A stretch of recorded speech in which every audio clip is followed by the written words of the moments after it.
My name is Dr.Monda, Deputy Governor, Kisii County, and a son of the people of Nyaribari, born in Nyaribari in the Kisii County. We have been listening on the goings about the Keroka town and the talks from particularly the governor of Nyamira, Governor Nyaribo, His Excellency, that he has issues about the boundaries of Keroka town. And he's even talking about Jogo, Kari, etc. that he has issues. I want to say this about the same stories. Nyaribo could only get a story about those boundaries from the people of Bogetutu. I know he's born in North Mugrango, and therefore has so little knowledge about who bordered who in Keroka and in Kisii town. As a governor, I want to ask him that in his leadership, he cannot talk in the tone that borders incitement of the people in Keroka town to fight.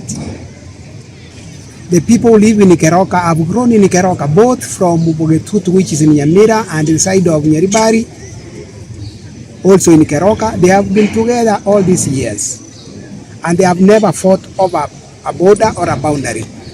I do not know which boundary is His Excellency Nyaribo talking about.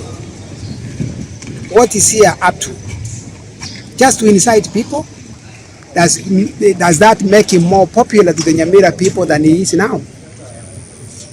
What is this that you want to attract? You were together with the late Governor Nyagarama when you discussed about Keroka with the former Governor Kisii, His Excellency James Ongwae. And if you didn't conclude, whose mistake was it?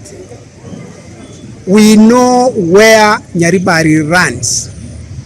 The people who are on the Nyaribari side in Keroka are known by name. And those who are on the Kitutu side in Keroka are known by name. Who is it that you found has taken an inch of your county? Your Excellency Nyaribo, please pull out of incitements.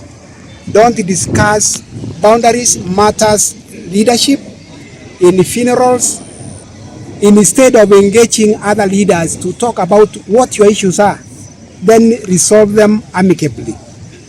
This is not the way to go.